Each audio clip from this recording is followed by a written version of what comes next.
some would call it world class. No comment, but yeah, I'm happy with another goal today, and most importantly, I'm happy to win. And you're reaching new levels of consistency now. 7 goals in your last 5 Premier League games. How are you doing that? Well, I'm working hard every day in the training ground and giving my best, and obviously I have great teammates give me good passes, so that helps as well. We're listening to your song in the stadium at the moment, Kai. What was that sound like in the stadium when your goal went in? Yeah, amazing. It's always nice to play here. I think the fans, they give us so much energy. We discussed that before, that they are so important for us, and they showed it again today, and it always gives us a big boost.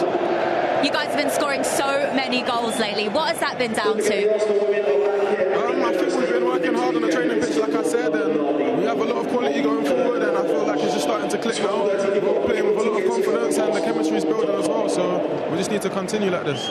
And in this title race, just 2 points separate the top 3.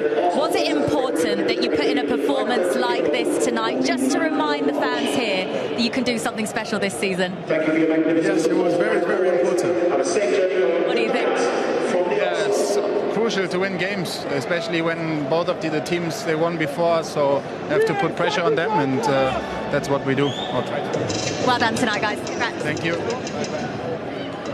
Yeah, that was Kai Havertz, of course, who made it 2-0 before half-time. And then Bukayo Saka continued his remarkable scoring run after half-time. But yet again, Alan, Newcastle played their own part in that third goal, which was the crucial one, really. Yeah, once they got the third one, it was just a matter of how many they were going to get or wanted to get. Botman had his worst game in a Newcastle shirt, I thought, tonight. He gave the ball away and then they couldn't recover. I mean, Arsenal's passing was slick, and then it's just hard not to like this guy, even though he gave Newcastle a torrid time. It's a brilliant finish. He's just so likeable, isn't he, Saka? Works so hard, great skill, and a very, very clever finish. Yeah, he's a brilliant player.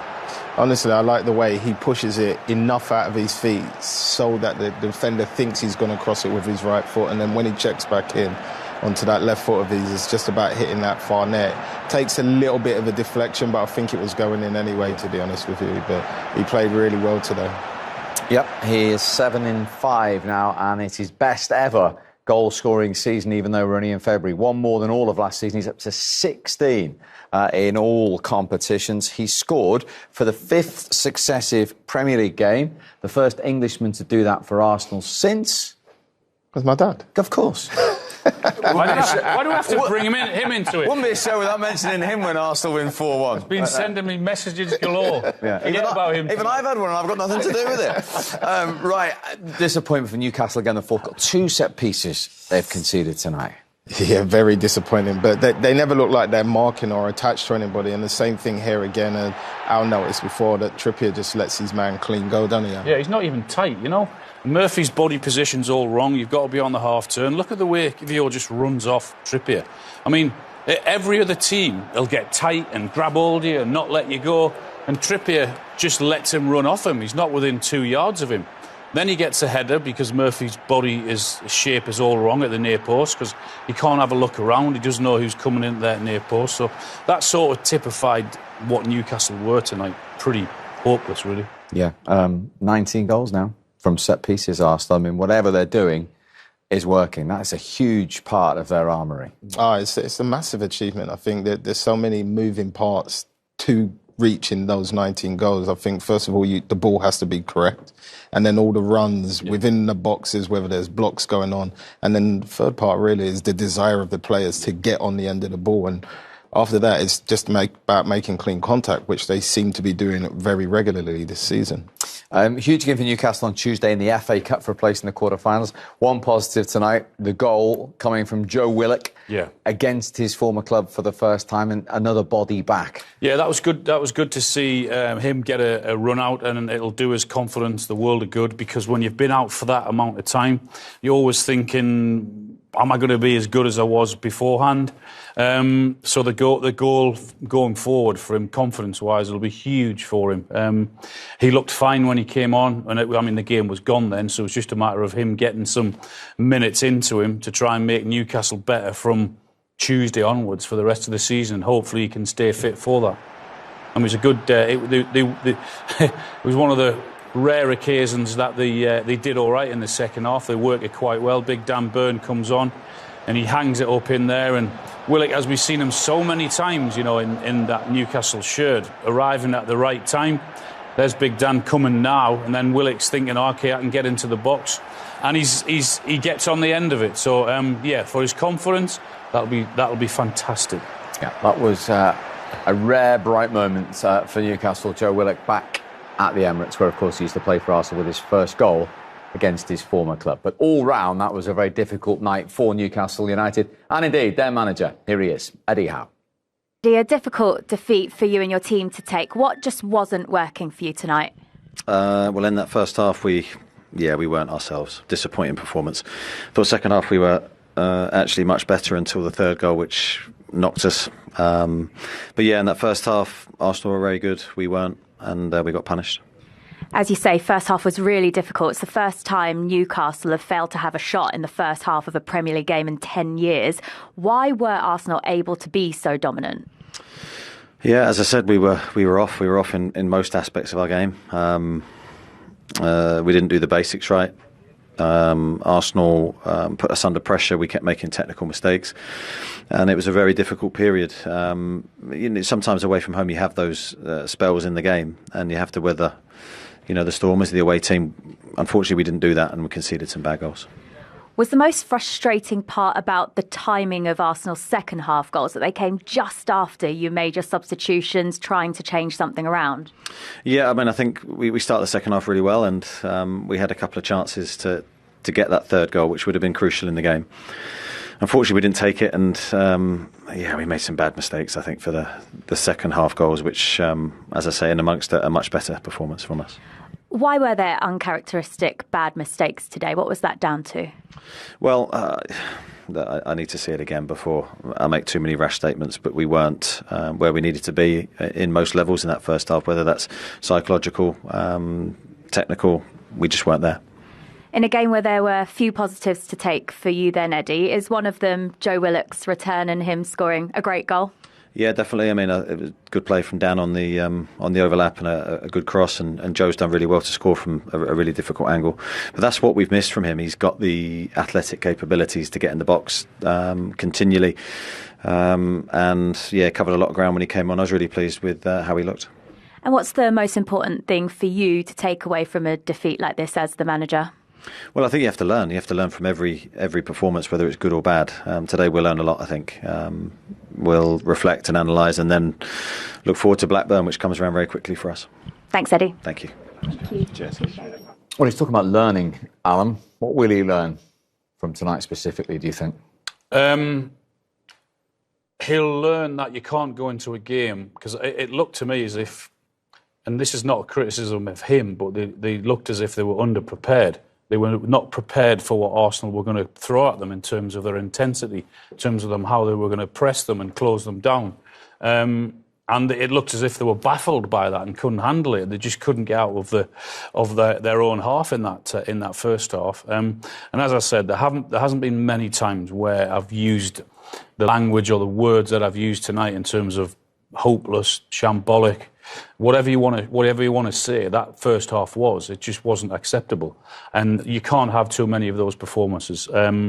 So when that happens, you're then looking forward to the next game. The next game can't come quick enough as an individual, as a professional footballer, and you need it pretty quickly because you need to get that out of your system. Luckily for Newcastle, they now have a huge game on Tuesday against Blackburn in the FA Cup with a chance to get into the quarter-finals, and that probably is their season now. And is that the best thing sometimes as a player when you've been involved in a game like that, to play again so quickly? I think, like Alan said, that's all you want. You just want the game. In some cases, you wish the game was tomorrow, so it's gone even quicker. So once they get into that game, that will be forgotten about. It'll still be in their mind in certain aspects going into the game, so they don't make those same mistakes again where Botman got caught playing short or little things like that. But in general, they'll just want that out of their system as soon as possible. They're 7 points off sixth, which would be European football. Is that still possible, do you think, to to bring European football to St James's next season? Yeah, it's still possible because there's so many ifs and maybes and who wins what competition, then depending how many, whether that's going to be top 7 or top 8, they may even qualify.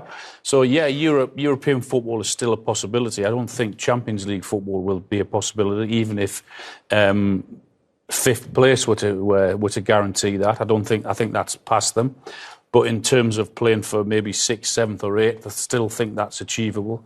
But it is very alarming, the number of goals they're conceding.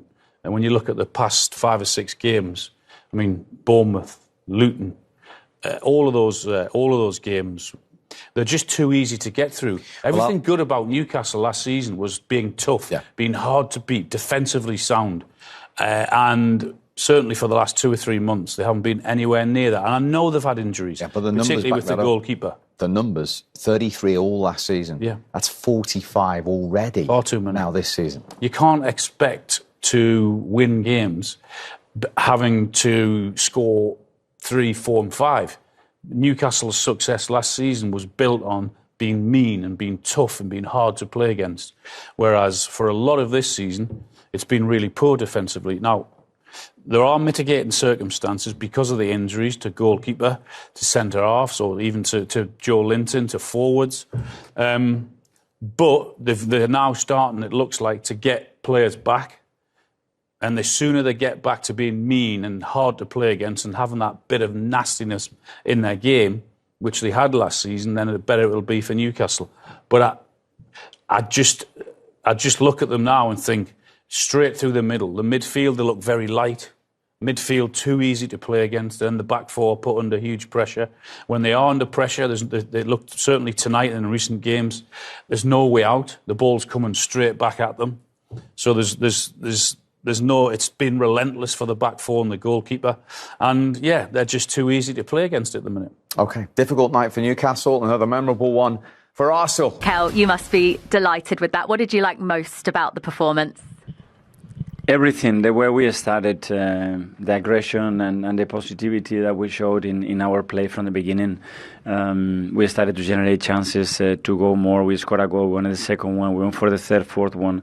The team didn't want to stop, and you could feel that it was something there in the tummy. Today, the atmosphere was phenomenal to play a big game like we had to play against a really, really good opponent. So I'm really pleased. And you must be extra pleased as well that despite going in at half-time ahead, the team came out with exactly the same effort in the second half too. Absolutely. And because we know that 2-0 is not done and is a really good team. They have a lot of tools and resources to create issues to you. And we knew that we had to get the game done. And we've done it. Jorginho as man of the match tonight. How much did that change to the team make a difference? Yeah, he was really good. Again, we believe that it was a game for him, for the way they are set up and the things that Jordi generates, but then it's him that has to do it, and he's done it again, and he's a fantastic player. 4 goals. I don't know if you pick favourite goals in games, but that second one, that must be exactly the type of goal you love to see as a manager. Yeah, but I like all of them. The ones that are more scrappy, the ones that probably they don't go on YouTube, but they're as effective. Really good because we are scoring in different ways, and that's something really positive as well for the team. As well as all the goals, it's now 3 consecutive clean sheets in the league. How important is that centre-back duo you've got? Yeah, they've been always really good in all the defensive part, but we have to continue to do. We still have things to improve. 6 consecutive Premier League wins now. How far can that momentum take you? We have now a few days because we play the following Monday, but we need a few days to reflect, go again. It's been a very intense week, and that's a very positive way to end it.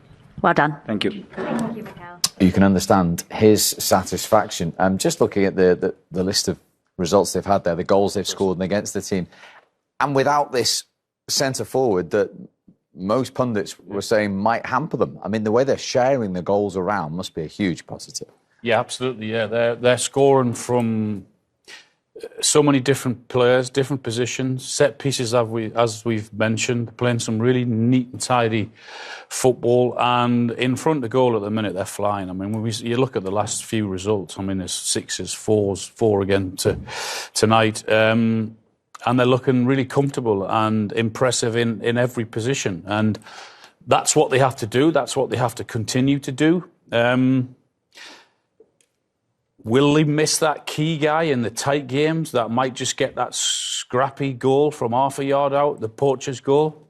We'll find that out at the end of the season. But at the minute, that doesn't seem to be the case. Yeah, when you look at what happened to them last season and the majority of those players are still there, will that help them now in these next few months, that experience, Sean? Well, it has to. I think they have to have learned and gained experience from what happened to them last season in so many ways, in a lot of ways, so it doesn't happen again. If they fall short exactly the same way, then there'll be questions asked of them. But at the minute, like Alan said, I can't see them slowing down.